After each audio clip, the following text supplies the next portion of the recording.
उत्तर मुंबईचे खासदार व केंद्रीय मंत्री पियुष गोयल यांनी आज संजय गांधी राष्ट्रीय उद्यान येथे कनेरी गुफा याची पाहणी केली आहे व संजय गांधी राष्ट्रीय उद्यानामध्ये असलेली टॉय ट्रेन याला पुन्हा सुरुवात करण्यासाठी सुद्धा काही अधिकाऱ्यांसोबत त्यांनी बैठक करून त्यालाही हिरवा झेंडा दिलाय। तसेच संजय गांधी राष्ट्रीय उद्यानातील काही रखडलेले कामावर देखील चर्चा करून त्याला लवकरात लवकर पूर्ण करण्याचे आदेश संजय गांधी राष्ट्रीय उद्यान प्रशासनाला दिलेत।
ठाकरे जी का सम्मान और इज्जत भारतीय जनता पार्टी, एकनाथ शिंदे जी और उनके सभी अनुयायी जो बाला साहेब की विचारधारा में विश्वास रखते हैं, वो सब बहुत अच्छी तरीके से संभाल रहे हैं। फेक शिवसेना जिसने हिंदुत्व को त्याग दिया, जिसने बाला साहेब के हर वचन को ध्वस्त कर दिया, जिन बाला साहेब ने कहा था कि कांग्रेस से मैं कभी हाथ नहीं मिलाऊंगा और कांग्रेस से अपने आप को जोड़ने के बदले मैं शिवसेना को खत्म कर दूंगा, उन बाला साहेब के पूज्य उच्च विचारों को जिन्होंने ध्वस्त किया, ऐसे उद्धव ठाकरे जी को और उनके जो छोटे मोटे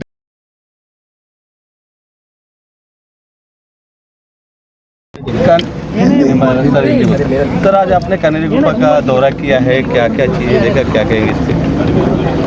हम सबका सौभाग्य है कि उत्तर मुंबई में इतनी बढ़िया प्राकृतिक क्षेत्र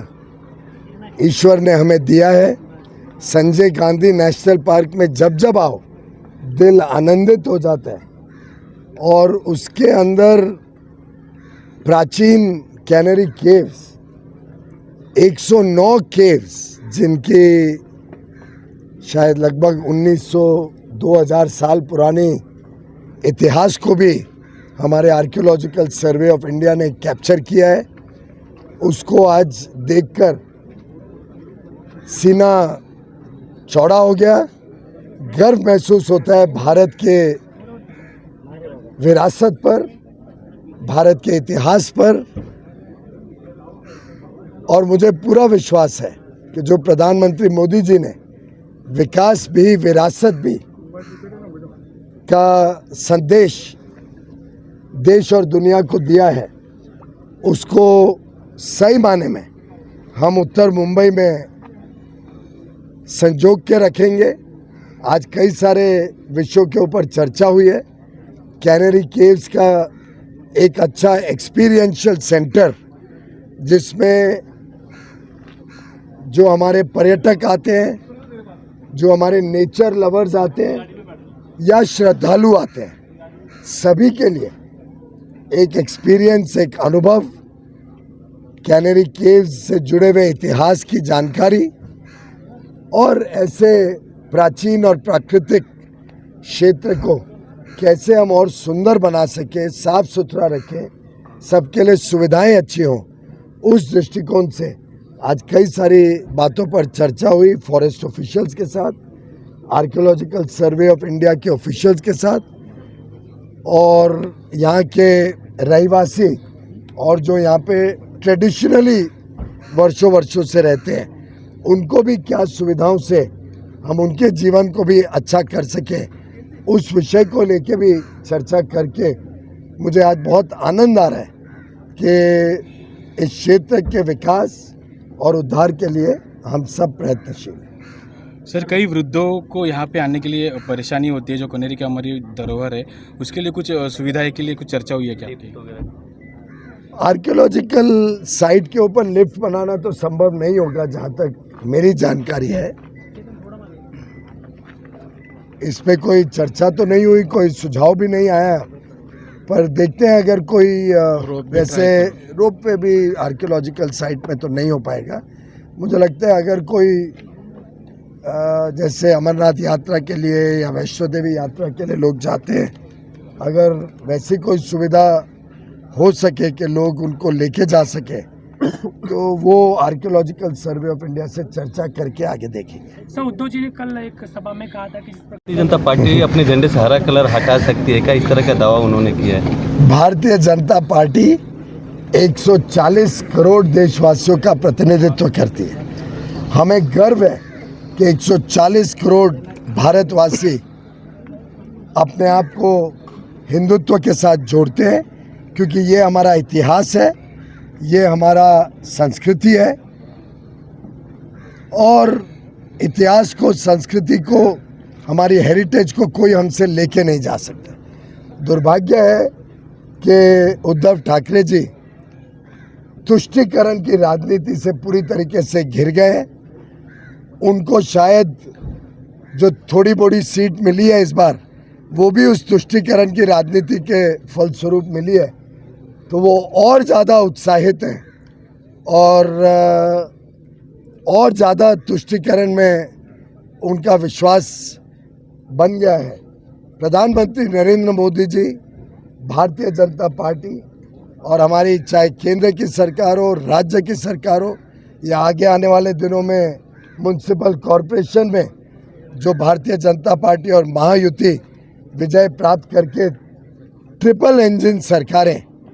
देश की ज्वलंत समस्याओं पे, देश की अमृतकाल में विकास यात्रा, भारत को एक विकसित भारत बनाने के लिए और समाज में समीकरण भी अच्छा रखना, समाज में हर एक व्यक्ति को सुख सुविधाएं पहुंचाने का जो दृढ़ संकल्प लेके मोदी जी तीसरी टर्म में 3 गुना ज़्यादा मेहनत कर रहे हैं, 3 गुना ज़्यादा परिणाम के पीछे सरकार प्रयत्नशील है। मुझे लगता है उद्धव ठाकरे जी की नकारात्मक सोच अब भारत की जनता, महाराष्ट्र, मुंबई की जनता स्वीकार कभी नहीं करेगी। सर, बाला उन्होंने कहा ईवीएम हटा के देख ले अमित शाह, फिर पता चल जाएगा कि पावर किसमें है, क्या है। मुझे लगता है कि उद्धव ठाकरे जी को आज के दिन कोई सीरियस लेता नहीं है। लोकसभा चुनाव के बाद तो ऐसा कोई टिप्पणी हमने सुनी नहीं थी, तो ये सिलेक्टिव जो जिस प्रकार का उनका कमेंट्री रहती है, ये दर्शाती है कितना हताश है, कि कितना ज़्यादा जनता ने उनको नकार दिया है, और उनकी नकारात्मक सोच अब भारत में और महाराष्ट्र में आगे चलने नहीं वाली है। जनता ने उनको सही स्थान पे बिठा दिया।